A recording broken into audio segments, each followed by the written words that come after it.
dan Queen dimanapun kalian berada. Thank you ya karena sudah klik video saya dan selalu setia dengan channel saya. Dukung terus ya channel saya sampai channel saya berkembang seperti channel sebelah. So, pada hari ini di video kali ini saya akan mengajak kalian untuk membahas mengenai perayaan Imlek atau tradisi Imlek di seluruh dunia. Ini khususnya di wilayah Asia ya. Ini kita akan membahas satu persatu wilayah Asia aja ya, tidak menyangkut seluruh dunia. Okay? Jadi pada awalnya Imlek itu merupakan tradisi tahun baru Cina nih para queen dan para king semuanya. Namun saat ini perayaan Imlek juga dirayakan oleh seluruh dunia. Nah, terutama pada negara di Asia loh. Liburan tahun baru ini, tahun baru Cina ini selalu berbeda tiap tahunnya. Karena mungkin kalau berbeda itu kan setiap tahun itu kan ada suatu kayak role mode atau perkembangan zaman, terus ada sesuatu hal yang baru pasti akan mengikuti ya para king dan queen. Nggak mungkin dong makin tahun makin berubah tahun makin mundur mengalami suatu kemunduran, kan nggak mungkin ya kan, pasti ada sesuatu yang baru gitu kan. Terus dan pada tahun ini, di tahun 2022, tahun baru Imlek jatuh pada tanggal 1 Februari 2022. Nah, di beberapa negara, tanggal yang jatuh tahun baru Imlek sudah menjadi hari libur nasional. Tetapi tiap negara mempunyai tradisinya masing-masing. Nah, memiliki suatu kebiasaan masing-masing. Baik para queen dan para king, sedikit saya akan bercerita mengenai sejarah dari atau asal-usul dari Imlek itu sendiri ya. Berawal dari 3.500 tahun yang lalu, melansir dari China Highlights, awal mula perayaan Imlek berasal dari 3.500 tahun yang lalu. Wow. Beberapa orang percaya bahwa Imlek berasal dari dinasti Shang 1600 sampai 1046 sebelum Masehi. Pada saat itu, orang mengadakan upacara pengorbanan untuk menghormati dewa dan leluhur pada awal atau akhir setiap tahun. Namun saat ini perayaan Imlek sudah berkembang dan ada sejumlah adat istiadat yang sudah ditinggalkan. Jadi asal-usul dari Imlek itu identik dengan legenda monster bernama Nian. Dilansir dari situs Britannica, awal mula Chinese New Year atau Imlek penuh dengan legenda. Salah satu legenda mengatakan bahwa ribuan tahun yang lalu, monster bernama Nian akan menyerang penduduk desa pada hari pertama setiap tahun baru. Tuh. Dikatakan bahwa seseorang laki tua yang bijaksana mengetahui bahwa monster itu takut dengan suara keras, cahaya terang, dan warna merah. Kemudian orang-orang memasang lentera merah dan gulungan merah di jendela dan pintu mereka untuk mencegah si Nian itu masuk nih para king dan para queen. Sejak saat itulah dikatakan bahwa Nian tidak pernah datang lagi. Maka dari itu sampai sekarang Imlek dirayakan dengan petasan, kembang api, dan pakaian serta dekorasi berwarna merah. Nah seperti itu ya. Ini katanya seperti itu nih asal usul dari perayaan Imlek itu sendiri. Oleh karena itu si Nian tadi itu atau si monster tadi itu takut nih para king dan queen dengan hal-hal yang berwarna merah, terus suara yang keras. Habis itu pada masyarakat dahulu tuh mencari cara gitu loh, gimana sih caranya supaya si Nian ini tidak mengganggu kehidupan kami gitu loh, kehidupan penduduk desa gitu kan, istilahnya seperti itu ya. Kalau kita biasanya kalau ada perayaan Imlek itu kan ada semacam barongsai gitu kan. Barongsai ini mungkin diartikan sebagai si Nian itu tadi, si monster tadi itu gitu kan. Makanya ada kayak suara genderangnya itu yang dangdung gitu kan, rame tuh, suara keras gitu kan. Terus juga ada petasan yang menjulur panjang gitu kan. Nah seperti itu, katanya seperti orang zaman dulu meyakini bahwa si Nian itu takut oleh hal-hal yang berwarna merah dan segala sesuatu yang bersuara keras. Nah tergantung kalian ya mau percaya apa tidak, karena itu kan sudah menjadi suatu cerita ya kan, cerita turun temurun ya kan sampai sekarang itu. Tapi memang sampai sekarang kan itu masih dipakai ya bisa kita lihat di setiap sudut jalan, toko, rumah, ya kan. Yang warga Tionghoa tuh pasti kalau merayakan Imlek itu kan warna merah pasti, ya kan, warna merah di mana-mana. Terus ada petasan, terus ada apa sih, kayak lampion merah digantungin di depan rumah mereka gitu kan. Itu namanya suatu apa ya, tradisi gitu loh.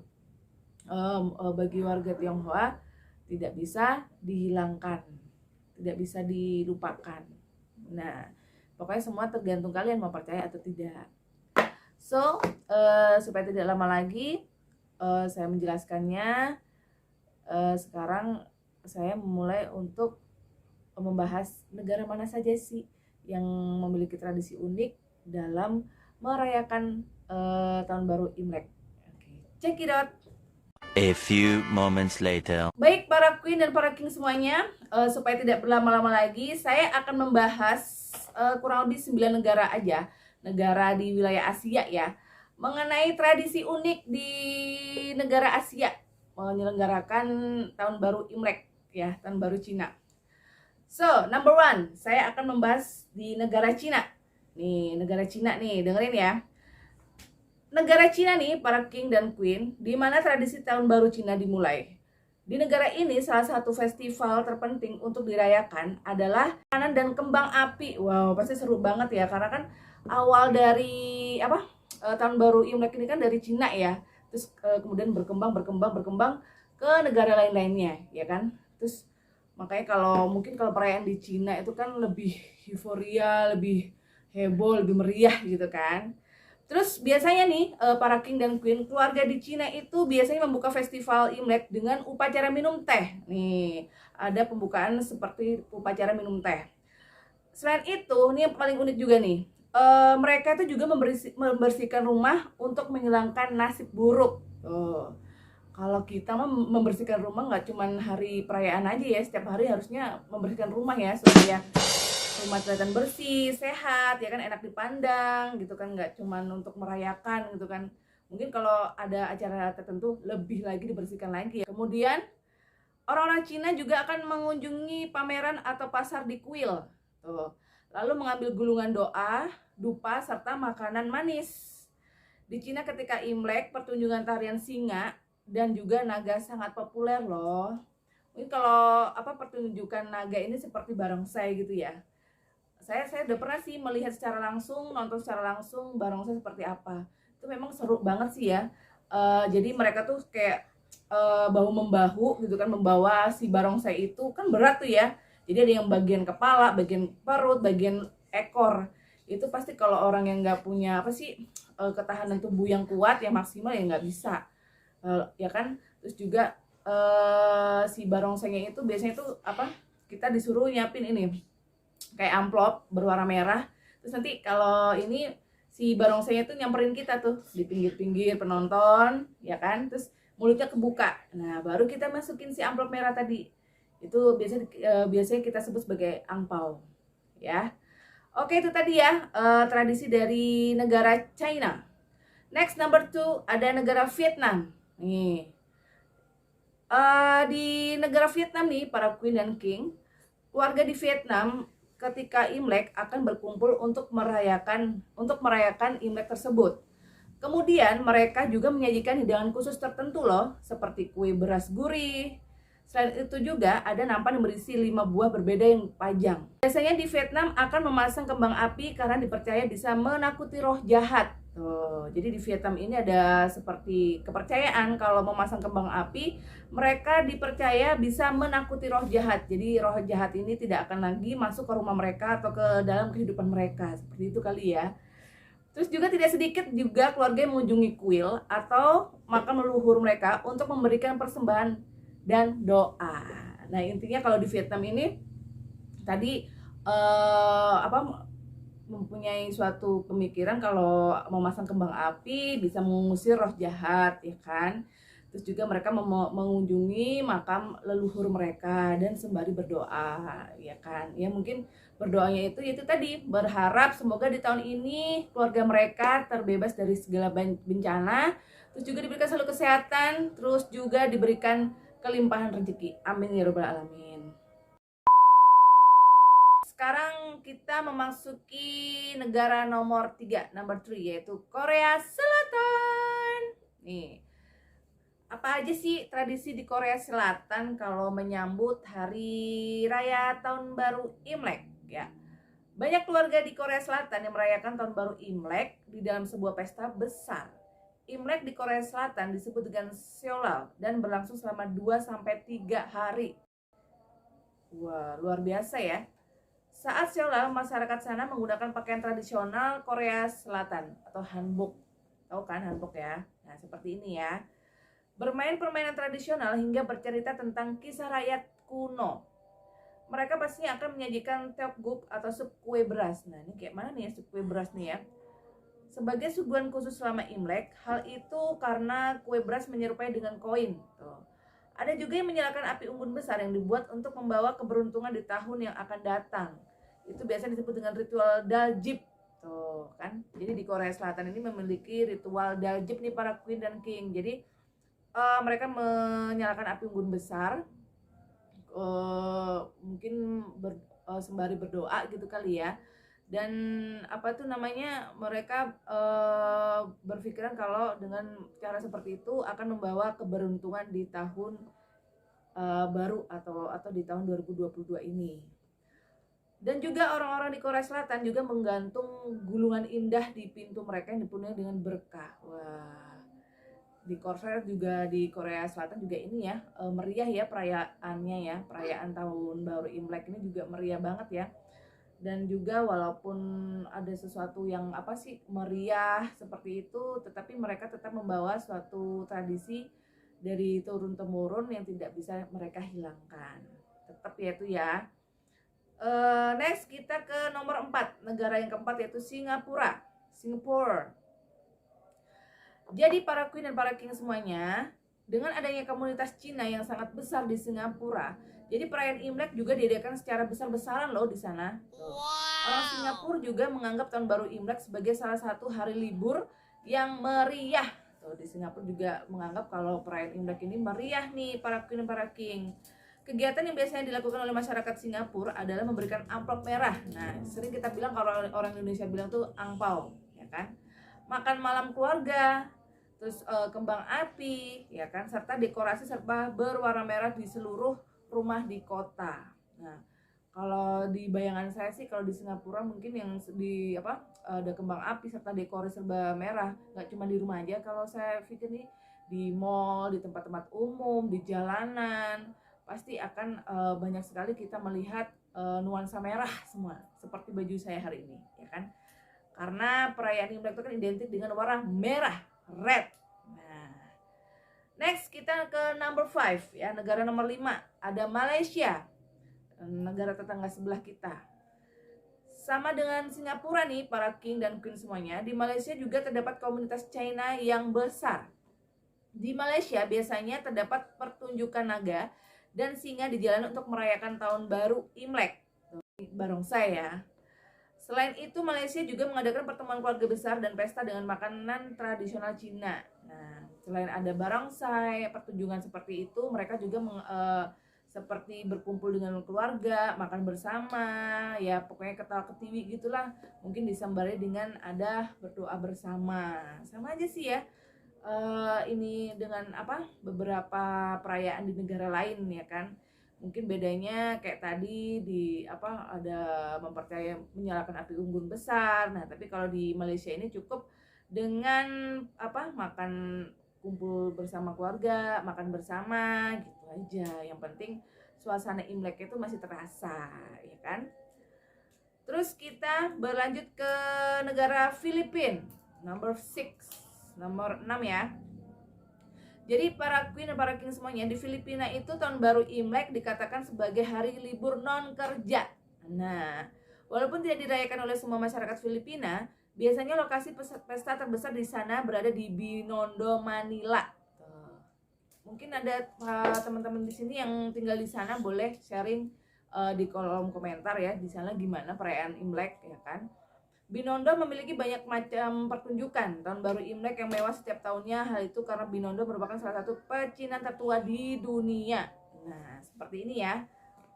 Wah, seru juga ya kalau semisal kita bisa merasakan merasakan gegap gempitanya perayaan Imlek di negara Filipina nih, kayaknya seru gitu.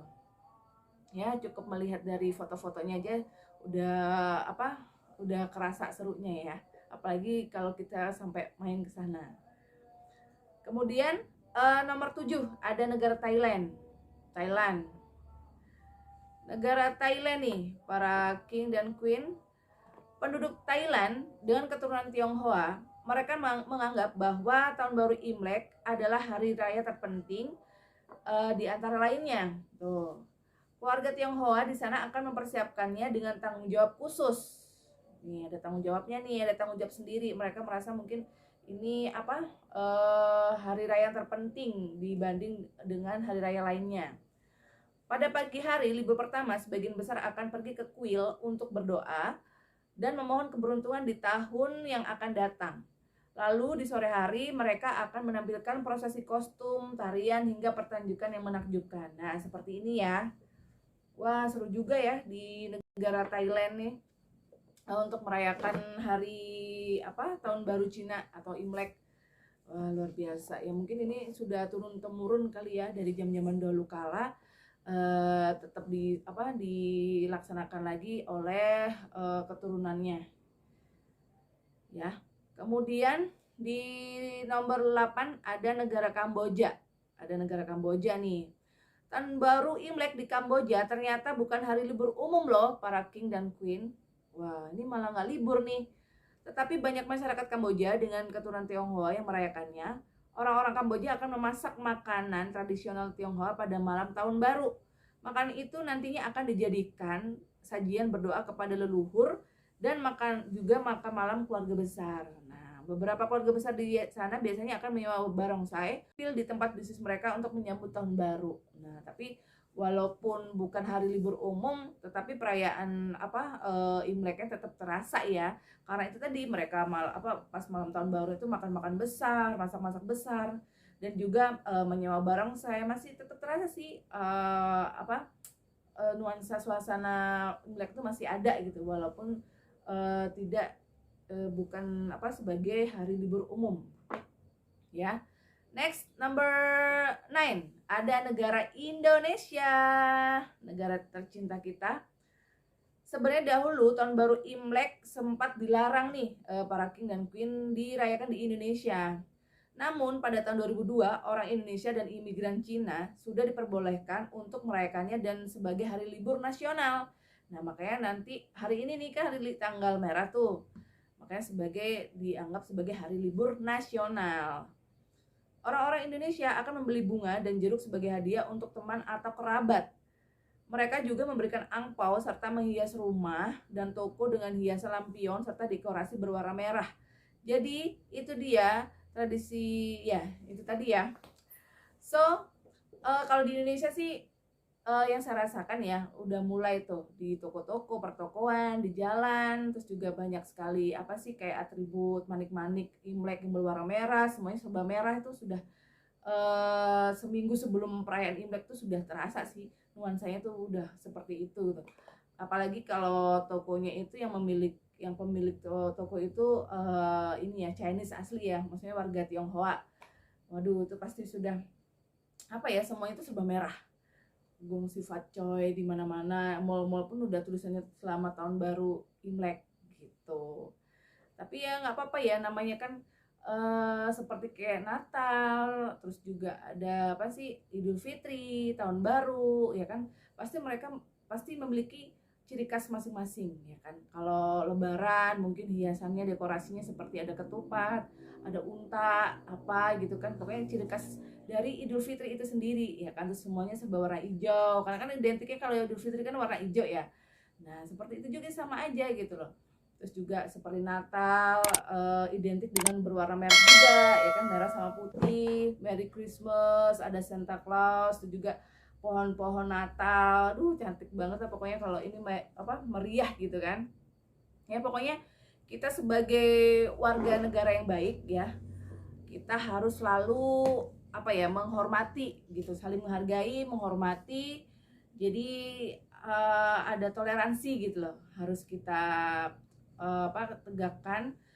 Karena gimana ya, kalau kita nggak mau ada suatu adat seperti itu, ya jangan tinggal di sini, ya tinggal aja di hutan gitu kan, kalau nggak mau gitu loh. Kita harus tetap menjunjung tinggi adanya toleransi ya, karena kita tinggal di sini tuh nggak sendiri gitu loh, masih ada orang-orang lain gitu loh, orang lain tuh masih ada gitu. Tapi itu tadi, kalau memang maunya nggak mau ada seperti itu, perayaan seperti itu, ya tinggal di hutan aja ya kan, ke laut sendiri gitu kan. So pokoknya apapun itu perayaan di negara-negara tadi yang memiliki ciri khas masing-masing ya, seperti di Thailand, Filipina, Singapura, Indonesia, tujuannya cuma satu sih kalau menurut saya, yaitu tadi untuk merayakan hari istimewa bagi para warga Tionghoa ya kan, setahun sekali, kapan lagi gitu loh. So itu tadi ya para king dan queen yang bisa saya sebutkan. Mungkin ada yang masih kurang, ada yang belum saya sebutkan, saya mohon maaf jika ada salah-salah atau kalau kurang. Terus juga saya mau mengucapkan selamat merayakan tahun baru Imlek bagi warga Tionghoa dimanapun kalian berada ya. Doanya tetap pokoknya seperti tadi, rezeki kalian semua lancar, diberikan kesehatan ya kan, dijauhkan dari segala mara bahaya ya kan, apapun yang dicita-citakan, apapun yang diharapkan dapat terlaksanakan atau tercapai di tahun ini ya. Oke, itu saja dari saya ya. Pokoknya gongsi facoy, jangan lupa angpaunya sisihkan buat saya. Angpaunya berwarna merah, tapi isinya juga jangan ini ya, harusnya warna merah ya, jangan warna hijau ya, atau enggak biru ya kan, biru yang ini lagi, biru ke abu-abuan, birunya tuh yang biru laut. Baru bagus. Oke, itu tadi ya dari saya ya. Semoga menghibur, terus juga bisa memberikan inspirasi bagi kalian. Pokoknya tetap menjunjung tinggi toleransi antar umat beragama. Oke, kita ketemu di lain kesempatan dan lain video. Selalu jaga kesehatan dan selalu dukung channel saya ya. Jangan lupa like, komen, dan share sebanyak-banyaknya. Oke, wassalamualaikum warahmatullahi wabarakatuh. See you, bye bye.